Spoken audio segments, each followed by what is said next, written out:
So I'm just gonna we'll allude to the other sugya, but we're gonna start a fresh sugya this week. So we're gonna start the next member of the Gemara. I'm Rav Yehuda Merav, Arba Me'as Yiladim. See how many lines up, Abe? I'm tired. Off my game. It's 13. 13, yeah. I'm Rav Yehuda Merav, Arba Me'as Yiladim Haylo LeDavid. David had 400 children. The Kulan Bnei Yefat-Toar Hayu.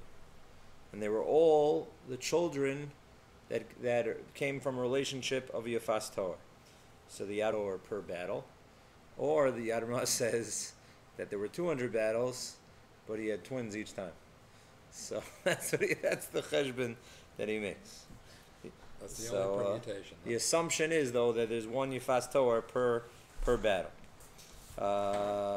Fine. If you look at Rashi Kiddushin says that not to take the Gemara literally. You don't have to get into cheshbonis of how many Yefat-Toars. Means from David and the people that ultimately took Yefat-Toars in his army, that they grew up in his palace, wasn't actually literally his children that it'd have to make a cheshbon of 400. But the Adarma took the Gemara very literally. Okay, so he had 400 children. They were all from Yefat-Toar. Umegadle blorios hayu, and they used to have special haircuts, right? So we know this language. Megadle blorios. The Gemara in Avodah Zarah tells us this halacha that the Rambam writes in quoting that Gemara in the Dinim in the 11th parak of Hilchos Avodah Zarah. The Rambam says that you're not allowed to mimic goyim, and one of the Isurim is to have haircuts that mimic the Goyim. V'zeu nikra blorius. He shaves his head in a certain way that he grows it like blorius. So then the Rambam continues, a fascinating Rambam. 2 halachas later, Rambam says, but Yisrael shayakarav lamalchus v'tzarech leishev lifnei malcheihem v'haylo gnai lemisha lo yidmel lehem.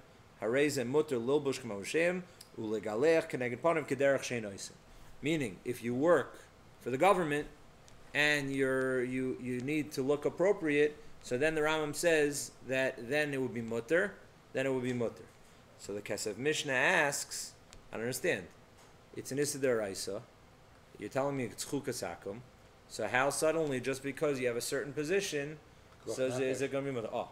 So that's a big chiddush. That's what the Kesef Mishnah is mechadish over here. So Kesef Mishnah says, "Im Tomer kevin shkaz Rabbeinu shloka al kol echem me'elu heyach haya koyach b'yad chom lahater is a davar l'korv malchus." What kind of heter is that? Yishloimrim shematzolos Yisrael hu desharik sheyisrael omdim lefnei amlachem hematzilim es Yisrael. So it's really like what Abe's saying. It's pikuach nefesh hatzolos Yisrael. But this is a very important ma'armakim to remember. Hatzolos Yisrael over here does not mean somebody's life is on the line. It means a guy who's connected, and this could ultimately help out. Community. Right? This could help the standing of the Jewish community, and that's an important shot. Then the Kesef Mishnah has another. There's certain. This past Shavuos we gave shir on Hilchos Cholamoid. So we pointed out many times Hilchos Cholamoid.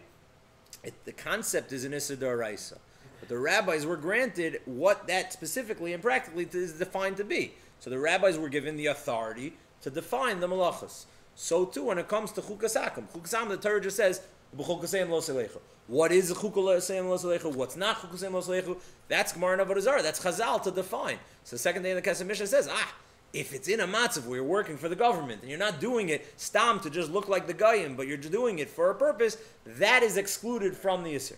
If you hold like the second day of the Kesef Mishnah, right? I think Rav Elchanan points this out. He says, obviously the second day held. Come on, that's not pikuach nefesh. Just to say standing, if there's no cholol lefanecha, that's going to be considered pikuach nefesh. That's going to be a big nafkamina. Which day of the Kesef Mishnah you hold in order to explain this Rambam. So what's going on over here? So why is that relevant over here? So how are they megadle blorious? So one shot is there was a purpose over here also. This is for Atzalas Klal Yisrael. Why is it for Atzalas Klal Yisrael? Because if people see these haircuts of the Goyim in the front of David HaMelech's kingdom, right, in his palace. So they'll remember, look how successful David HaMelech was in battle. Look how many people he captured, and he was successful to capture all these people from other nations that have these other haircuts that ultimately came to be under his rulership from his success in battle. So that's also perhaps Hatzalas Klal Yisrael. The fact that they represent that they were captives, that's going to instill fear into other people. Another pshat might be is we didn't decide. You stay tuned, but maybe these people aren't Jewish. I mean, they were Bnei Yefat-Toar, so we have to basically discuss whether or not the fact that they were Megadle Blorius is that a chiddush. If you hold that they were Jewish kids, which let's assume that for now, that these were people that David HaMelech married and then they had kids, right? So now why are they Megadle Blorius? So I'm telling you the reason is because just like the Kesef Mishnah says, there's a heter. Just like certain times, if you work for the government and you have to look like them, that's Hatzalas Klal Yisrael. So this has Hatzalas Klal Yisrael in the opposite direction.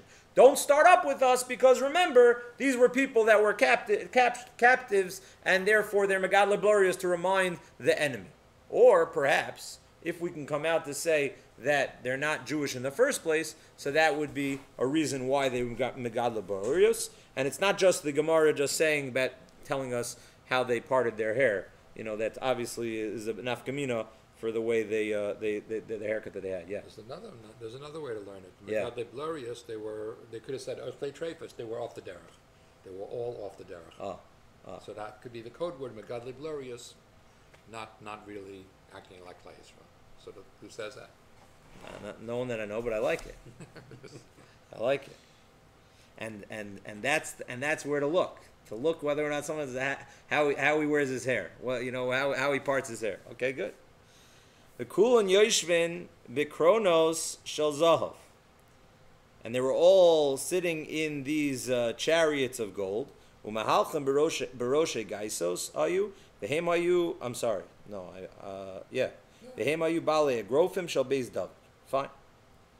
And they were the strong, right? The strong people in the Malchus of Beis David. Fine.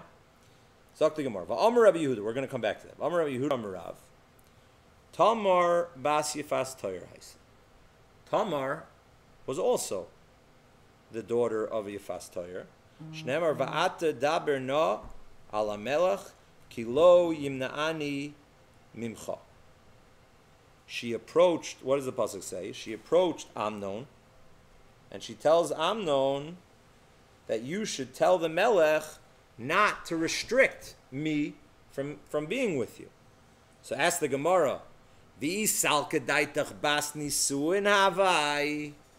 if you think what? That she is the daughter of a full-fledged marriage, and she's really Bas David, right? Achse mi havashari. So how could she suggest to Amnon that David HaMelech is going to be okay for us, brother and sister, to be together? Elamai, Elashmamina, you see from here, that Bas Yefat-Toar Haisa. That's the conclusion of the Gemara. So you see that she wasn't a regular daughter, and she was a Bas Yefat-Toar, and therefore she's Holech Achar Ima, and presumably the Gemara is saying that she was not Jewish. And therefore, after she joined the Jewish nation, she's totally, fully permissible to marry Amnon, and that's what her idea was when she suggested that we should be together. Right? Good. This is a big problem. And this really sets up how to learn Parshas Kiseitze. Comes along Taisus in Sanhedrin, Chaf Aleph and Aleph, the top Taisus, and he asks a big question on Rashi. Shitas Rashi.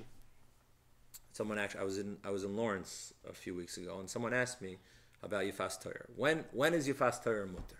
I was at a barbecue. Random question. When is Yefat-Toar mutter? Is it after she goes through the whole process of growing out the nails and the hair, or is it before? What's going on over here? So it's a fascinating question. So this is mamish the sugya that we're going to get in right now. Pasha pshat in the Torah. How to read the psukim. Mikan kosher leperish akuntris. There is a Shitas Rashi. And Shitas Rashi is Sheperish Perakam de Kedushin, Daf Chav Beis Amud Aleph. Ve'vesal toich beisecha melamed shelo yilchatzenu b'milchama perish shelo yavo olah b'milchama umashma mitoich perish hakuntris da'afilu bia rishayna asura b'milchama ad la'achar kol ha'maisin kulam. Says Rashi, how do I read Parshas Kiseitze? I read Parshas Kiseitze that I first have to go through this whole process, then I'm allowed to be with this Yefat-Toar. It says the Achar Kain. Right. Right. Alta. Right. Exactly. Vim Kain. I think the Minchas Chana points out that the Pshuta Shel Mikra sounds like this Rashi. Vim Kain lo ba David al mocha rak la'achar shenes Geirut. So if so then David wasn't with the mother of Tamar Macha until after she finished the Geirus process. Vim Kain. Bas Nisuini, so it's beferish against our Gemara. Rashi is beferish against the Gemara in Sanhedrin. Ve'echa shayar tamar la'amnon achse. Right? V'oida amrinu loida retayra ela keneged ha'yetzer. Also, that throws in another kasha. What's the whole reason for Yefat-Toar? Because the Torah wanted to give in a little bit and make sure that we don't have to be fighting with the Yetzer Hara. If that's the case, what's fighting each other? You know what I have to do? I have to make sure that she grows this and grows that. And there's a whole long process. That's not lo dibur Torah keneged Yetzer Hara. But the real kasha is how does he deal with our Gemara? It's beferish in our Gemara that there is no Geirus beforehand because otherwise they would have been brother and sister. So lekach perish Rabbeinu Tam. Therefore, Rabbeinu Tam disagrees with Rashi. Rabbeinu Tam has a totally different interpretation of the parsha of Yefat-Toar. So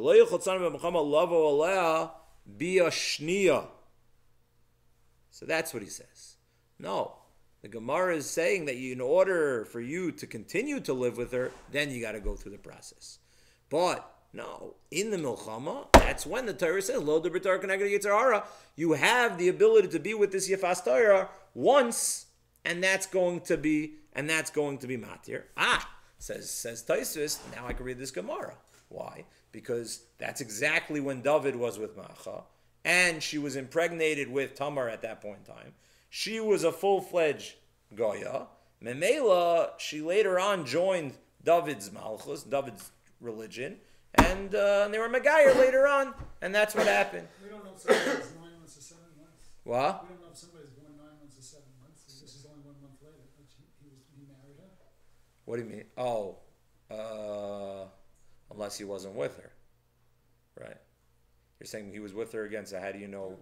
How do you know for sure? Right. So from the fact that Tamar is suggesting this, they knew that she wasn't with her after the Geirus, right? Or unless I don't know. The truth is I don't really know what happened with Macha. Maybe he got rid of her. I don't know. Did they stay together? What's the story? Maybe I don't know what happened with them. Could be that they weren't together afterwards. I don't even know what happened if he was Megayer the mother. Maybe eventually he wasn't Megayer the mother. According to Rabbeinu Tam. No. Rashi holds that he was. Rabbeinu Tam holds that they were together without Geirus. That was the heter. So then what happened afterwards? I don't know. Also assuming that it's so fast. Those days Milchama wasn't a month. It was. Yeah, but you're only allowed to be with her once. I know before, right? Right. So he bring him home. It can be 6 Oh, or 7 months later. You're saying so it had to be yeah. from that time, right? So there was some way. There's some way of figuring out that it was. So how is Rashi going to get out of this? So Tosfos suggests at the end, he quotes a Yerushalmi that he says these two opinions might be. It really is a machlekes Rav and Shmuel in the Yerushalmi, and then he says another suggestion. Al Kain Nira at the end of the Tosfos, like 6 lines up from the bottom. Al Kain Nira, remember the Tamar Loyas Abbas David, She'ima Kvar Haisamu Beres Kashabas L'Mochama. No, it wasn't Bas David, and really when he was Boel Macha, she was already pregnant, and therefore Inachanami Rashi Shita is right. You need to be Megayer before your Baal Yefat-Toar. So what's with this girl? This girl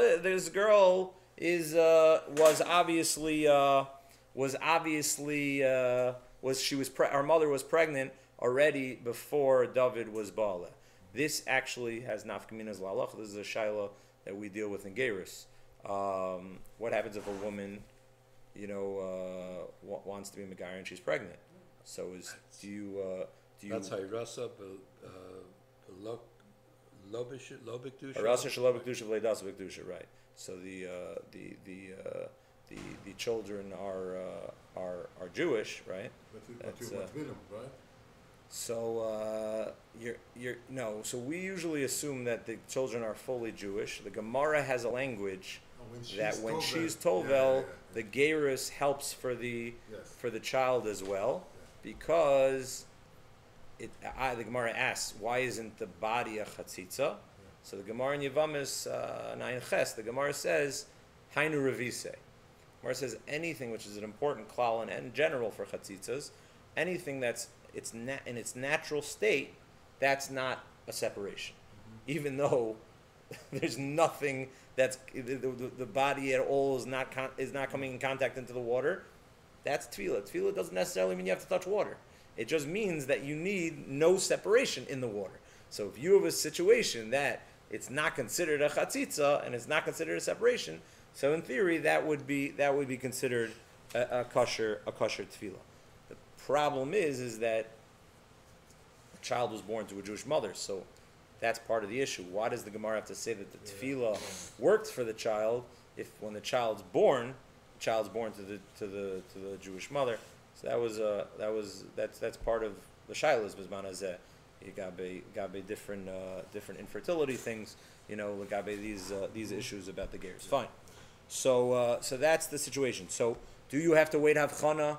Do you have to wait 3 months like you do by muberes chavero? You have to wait 3 months. It seems like from Taisus, when it comes to Geirus, you don't have to wait 3 months. Rabbi Kiva Eger brings up the shayla. He says from Taisus in Sanhedrin Chaf Aleph Amin Aleph, sounds like muberes chavero, that if someone got pregnant from someone else, I don't have to wait in order to marry them, and I'm not concerned from the situation of muberes. So Rabbi Kiva Eger says, it's not a raya. Maybe the gzeira of muberes chavero was only nitkan after David HaMelech's days. It wasn't it was a gzeira d'Rabbanan that they made that not to marry within the first 3 months. Maybe it applies. Taisus agrees that it applies to Geirus, but it just wasn't enacted yet, and that's why David HaMelech was with her right away. Fine. But how are you going to deal, if you don't accept Taisus Pshat, how are you going to deal with Rashi? Rashi seems to hold that there is Geirus, and you have to go through the process to be Megayer. So what's interesting is, there's Geirus, but there's something fundamental that's missing in this Geirus. We do exactly what we do to other women in Geirim, in the Geirus process. We ask her to go into the mikvah, but what's missing? Obviously there's no Mila when it comes to women, so what's missing? So something that people debate whether it's necessary. So the Rambam says when a person's Megayer, he has to be Toivel, he has to be Mal, and some Achroinim wanted to suggest that you see from the Rambam Kabbalas HaMitzvahs is not necessary, from the fact that he says Mila and Tvila, and Kabbalas HaMitzvahs is not necessary. You don't have to accept the mitzvahs. So the Achronim, the Shlomo came out strong tshuva against that. That would basically take away all Geirus issues that anyone has a question about the sincerity of the Ger. But they're right, the Rambam did leave it out in some cases. So the reason the Rambam left it out, the Rambam wrote it other places, because the Rambam was obviously saying that's pashut. That's fundamental. When I meet a ger, so I sit and talk to them and find out what their story is, whether they're sincere. After I've decided that there's Kabbalas HaMitzvahs and there's something to talk about here, then we can go through the procedure. Then we can go through the technicalities, the Milah, the Tefillah, all the to say that, the Rambam didn't mention it when it came to the procedural things. But Avada, Kabbalas HaMitzvahs is something that's essential, according to the Rambam, that there's nothing to talk about if there is no Kabbalas HaMitzvahs in the Geirus, and therefore the Shlomo and others said that anyone who wants to be Medayik in the Rambam, that it's only Midrabanan to have Kabbalas HaMitzvahs is totally against what the Rambam meant, and obviously Kabbalas HaMitzvahs is necessary. But we have a problem over here. Parshas Yefat-Toar, Parshas Kiseitze, doesn't mention anything. There's no Kabbalas HaMitzvahs. Faker. This whole process is existing Bal Korcha. It's going against her will. She's a captive. So it's Geirus Bal Korcha. So how could Rashi at the same time call her a Ger? It's not going through the Geirus process. Because there's Das that's missing. There's Rotzen. There's will. There's the Kabbalas HaMitzvahs that's missing. So that's true. Eved is a type of Geirus that is also Bal Karcha, right? That's true. and it might be that's a good. So it is a good question. When the Eved is freed, does he have to do a Tvila Shniya? So the Gemara says he has to do a Tvila Shniya. It's a Machlokas Rishonim whether or not the first one. at the beginning of the Avdus. So there's clearly a Tvila at the beginning and a Mila at the beginning, but there's a din of a Tvila Shniya. So is that Tvila Shniya a Chiv d'Oraisa or a Chiv d'Rabbanan? That was a Machlokas in Mug Yosef and other Rishonim. So Soloveitchik suggested if you hold the Tvila Shniya as d'Oraisa, the reason is because that original Geirus was not really a full-fledged Geirus.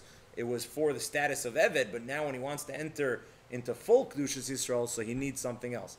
If you hold that the second Tvila is only Tvila Midrabanan, so then you have a good point, that you do have certain situations. The problem is that she's not an Eved. She's, right. So, L'ch'oira, what you have over here is something fascinating. You have, and the Ramban writes this like this, Al Torah.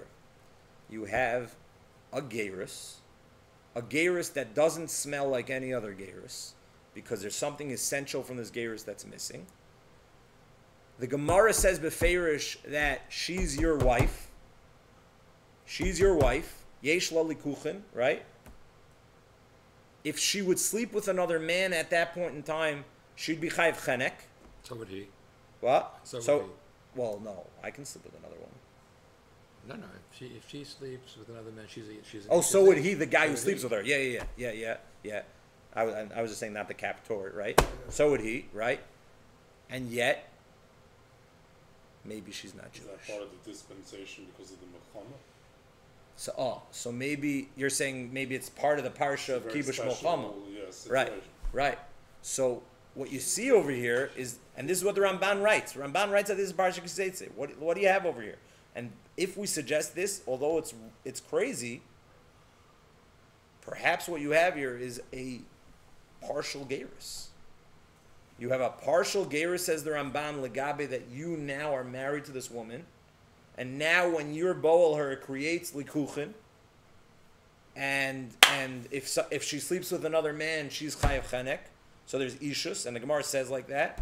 Yet, to call her a full-fledged ger, we're not, because she was missing das. Memela, she's going to be your wife, who's a non-Jewish woman, and therefore her children will be what? Her children will be not Jewish. Does she need a ketubah? If her a get, you mean? Does she need a get? Does she need, when I'm marrying her. Yeah. Ksuba's all the Rabban. So Okay. yeah. So do you need a get? Is a good question. Yeah. So the Ramban talks about that.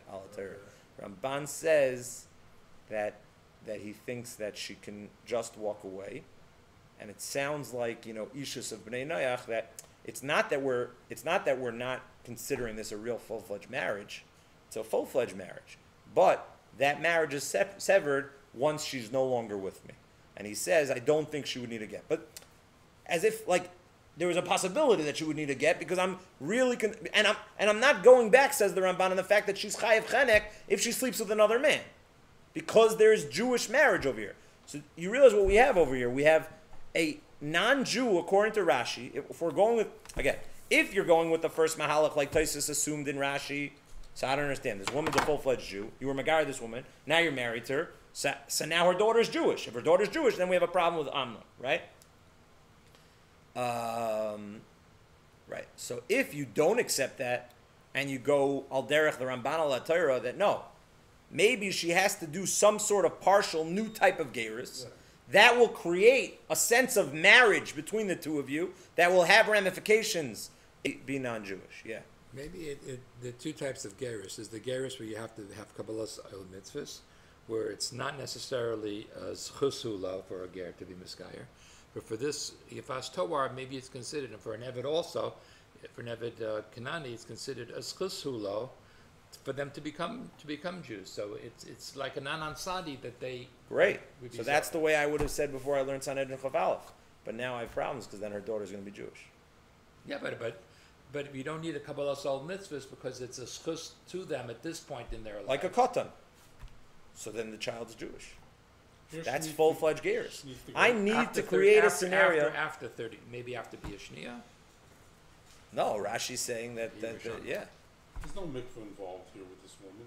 Yeah, there is. She does. Yeah, she has to be total in a mikveh. So does it mean that the Pilegesh needs to be Jewish? Yeah. So Pilegesh is Jewish. Yeah. Pilegesh needs to be Jewish. Yeah. No one's allowed. And what about her kids? The child, what are they? 100% The Jewish. Yefat-Toar? No. Pilegesh who's Jewish is Jewish. We're both Jewish. Even if she's not No. married. Yeah. Really. Yeah. So what are Marriage. If I sleep with a Pnuya, the kids are Jewish. they? Right, and they're not mamzer. Right. As long as they're not out of wedlock, they're not mamzer. Yeah. Okay.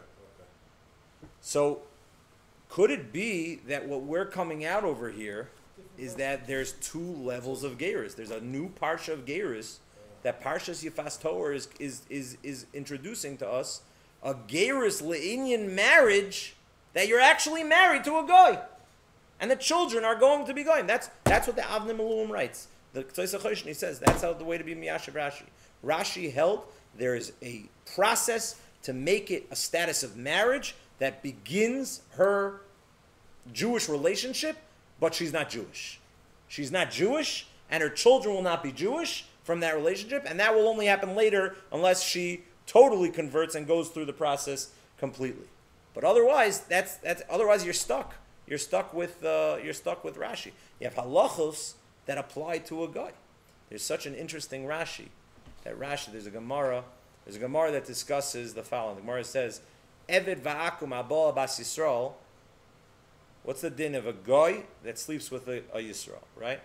So we all know, right? We all learned and we paskin, right? Eved va'akum abal bas Yisrael, right? We paskin, kid's Jewish. So she's son of a Jewish mother, kid's Jewish. So that's not the language of the Gemara. The Gemara actually has 2 days about this. The Gemara says either Havlad Mamzer, which is a whole conversation why that should be in the first place, but that's 1 day in the Gemara. We don't paskin like that day. The other day is, which we paskin like, is that Havlad kosher. What does it mean, Havlad kosher? So I would have read the Gemara and say Havlad kosher. What does that mean? Havlad kosher, that she's Jewish, that the kid's Jewish. Just like we all assume that any time the child is born from a Jewish mother, you follow the mother, and the vlad is and the child is Jewish. Comes along Rashi and Tosfos in Geirut, in Yevamis, in Kiddushin, in many different areas of child. Rashi and Tosfos both say this. Vlad is kosher, that there is no mamzeros, but the kid is a guy. And I'll tell you, Rabbi Yisai, you all saw this Rashi. Even if you didn't see it in Kiddushin, in Yevamis, or in Geirut. It's a Rashi ala Torah. Rashi in Emor, Rashi writes by the Megadif, right? Rashi says that the Mitzri, right? The Mitzri that slept with Shleimus Bas Divri, right? Rashi writes, and that ultimately ended up being the Megadif. What does Rashi write there? Look it up in Parshas Emor. La'achar shenis gayer. Yes. Ask the Sharamelech on that Rashi. La'achar shenis gayer. The Ramban already jumps on Rashi. What Geirus? This mother with Shleimus Bas Divri. She's Jewish. What Geirus? Sounds like Rashi holds what? The child, when the Gemara says the child is kosher, it's ksherus from mamzerus. But the child needs Geirus. Meaning, but he can be Gaia, but he's not going to be mamzer. Exactly. But that means that the child is a guy. If I would ask Rashi and Tosfos, the two interpretations on the daf, what's the status of such a child? Child's kosher. Good. But the Gemara discusses in B'choris whether or not an Akum who sleeps with a Bas Levi is the Chayev or Potter in Pidyon HaBen. So all the Rishonim ask, how are you handling the halachas of Pidyon HaBen if the child's a guy? Doesn't work. If the child's a guy, there's no halachas of Pidyon HaBen. Who cares where the yichus is? This child is no yichus. It's not connected. So Elamai, you see Rashi and Tosfos are wrong. Avlad kosher meant that Vlad's Jewish. And now the discussion is, what happens if she slept with a guy? Is she still potter from Pidyon HaBen? That's something that's relevant to Judaism. But who in the street, in the Gentile world, is discussing Hilchos Pidyon HaBen? Unless some suggest, no. There are certain halachas that are relevant for this child. And it's not a full-fledged guy. even when Rashi said Havlad kosher, there were elements that we view the child to be Jewish, because ultimately he came from a Jewish mother, but there is still needed a complete gerus to kind of like finish up the Jewish ingredients on this child. Means ultimately we break down this child. The child was born to a Jewish mother. Let's not take Rashi literally that the child is totally a guy. Because if that's the case, how do you deal with the halachas the Gemara is saying about whether it's chayv or potter and pidyon haben? Can't say this is a full-fledged guy. Rather, Rashi says, no, it was born to a Jewish mother.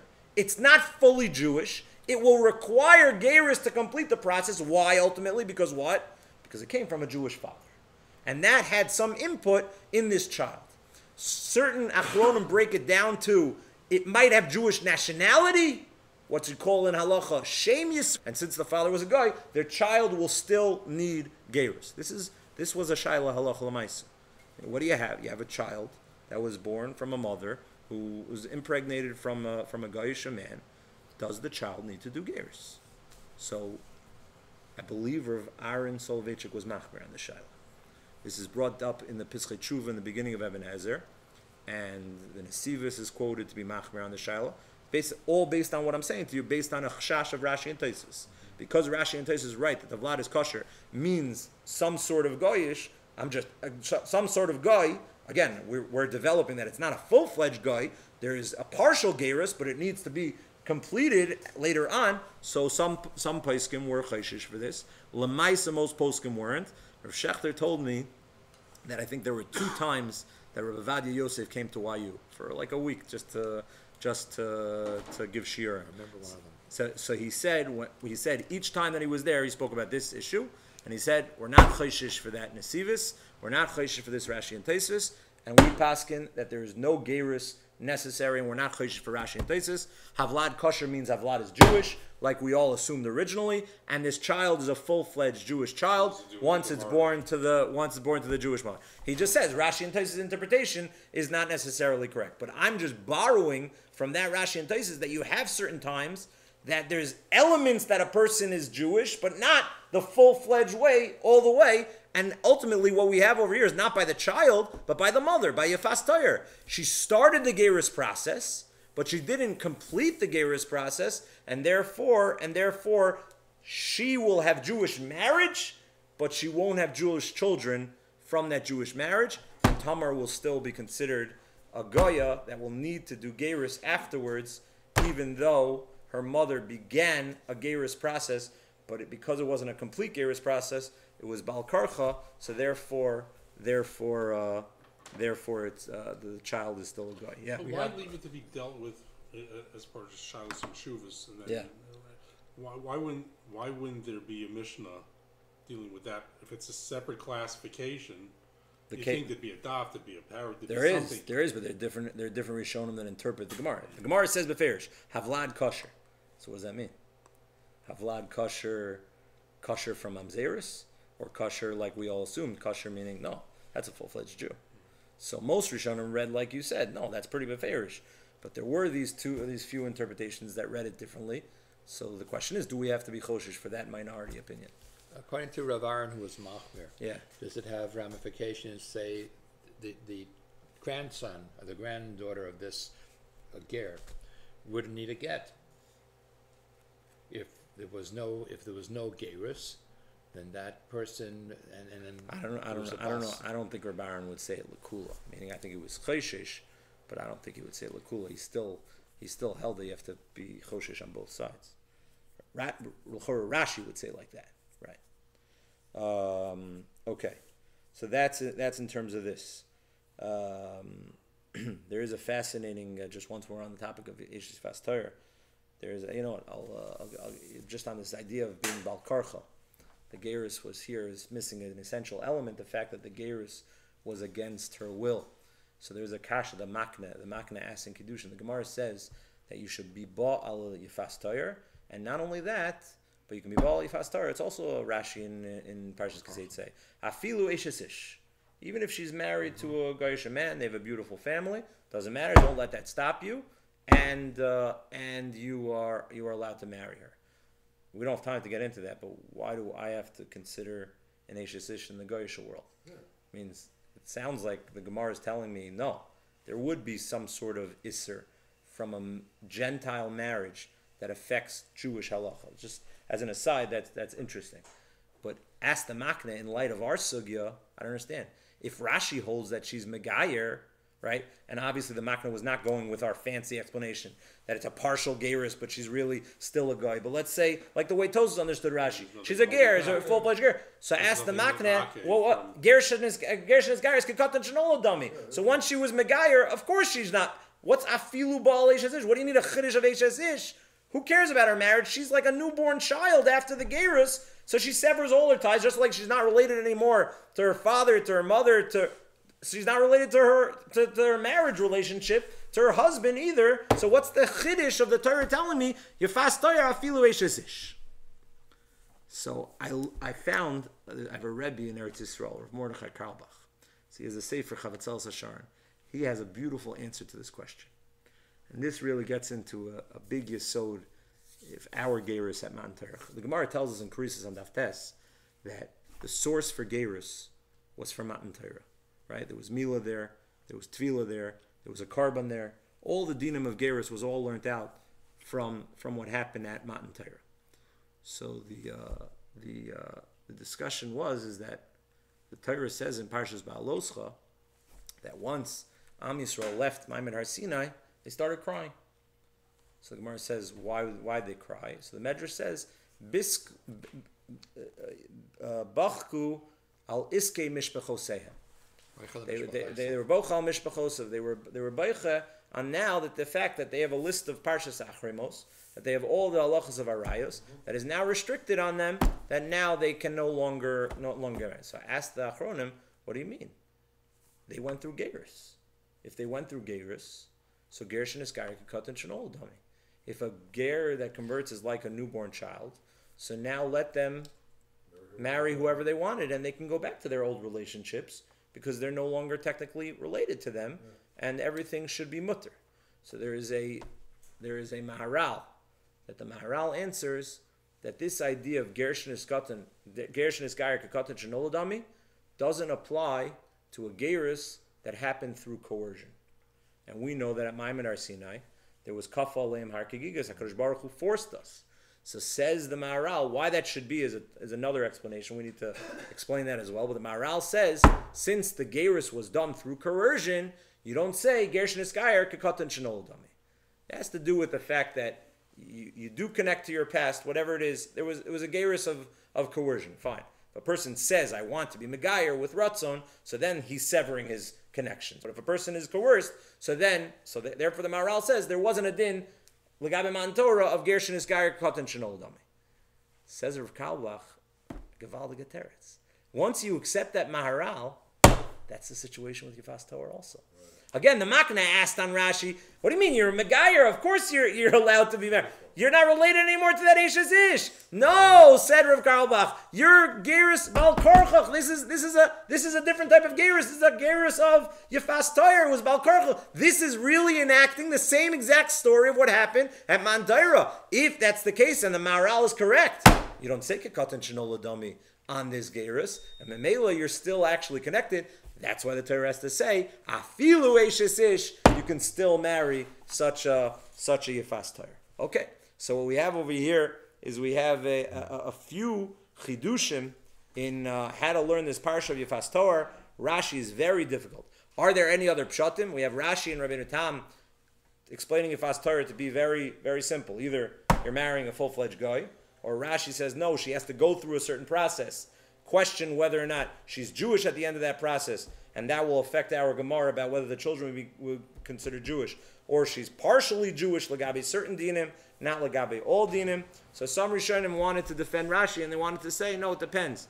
Depends where he sleeps with her. If he sleeps with her in the middle of the Milchama, so then Rashi says you have to go through the whole process of what the Torah says. If you take it to a hidden area, to a makom mutzna, so then Rashi would say that that's where you would have the heter, and perhaps that's how you can get around this issue of why Tamar was considered still a non-Jew, because she didn't go through the Geirus process because it was being done in a private area. Okay, so then the Gemara just goes into the story of Tamar and Amnon. Fascinating story. Amnon ultimately got stuck on a hair when he was trying to connect with her, and the Gemara says that he became a krus shivcha. He became a person that no longer has the ability to, his aver was affected, and ultimately that's going to have ramifications. A krus shivcha is lo yavo b'kal Hashem, person who loses his aver, or if you, the Gemara in Ha'arel, in the 8th parak of Yevamos, goes through all the different details of different krus shivchas of people that their aver was affected, that ultimately cannot marry into Kal Hashem, and that was the Gemara says what happened ultimately in this story. But the Gemara presents that Tamar was a tzaddikus. So we skip to the end of the Gemara just to save time. The Gemara says.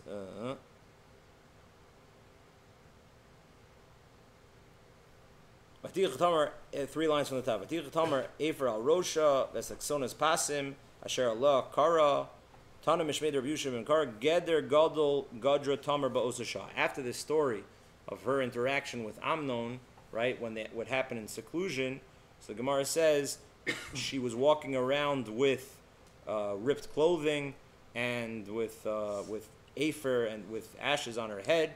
What did that represent? What's the pasuk trying to tell us? She made a gzeira. Fascinating. Geder gadol gadra tamar ba'osasha. Amru livlois alachim kach livnos hedyotos. If this is what's happening to the daughter of kings, so too this is what's going to happen to regular women. Alachs kama kama im litznuos kach leprutzos. And if it's tznius woman like me, so then it's going to happen to prutzos alachas kama kama. So what happened? Amrav Yudah Amrav. So what did they do? But also Shah at that time, Gazru al Hayichud. They made a new Isser in Jewish history. They made the Isser Yichud. And what else did they do? The al Hapnuya. What does that mean by al Hapnuya? They answer that a man cannot be with a single girl, right? So the Gemara is going to, we don't have time, the Gemara is going to ask on this Gzeira, whoa, Yichud? Yichud's a Gzeira? Yichud's a Din D'Oraisa. Yichud, there's psukim for Yichud. What do you mean she gozer on Yichud? And I have a question, what does it mean they asered being together with a Pnuya? Didn't we discuss last week that the Rambam tells us that for a single guy to be with a single girl would be a violation D'Oraisa of Kadesha? Of a zona, and you're not allowed to just be with a woman. So, according to most Rishonim that disagree with the Rambam, they read this Gemara fine. Up until Tamar, until this story, there wasn't an Isser to be, as long as she was Tahora, as long as you make sure that she's not an Nida, there wasn't an Isser to be with a single woman. You were allowed to be with a single woman. Just like the Ravid says, Pilegesh. Pilegesh is an example of being with a single woman. No problem, you're allowed to be with a single woman. But according to the Rambam, who holds what? That there's an Isser enacted that it's Usher to be with a Pnui.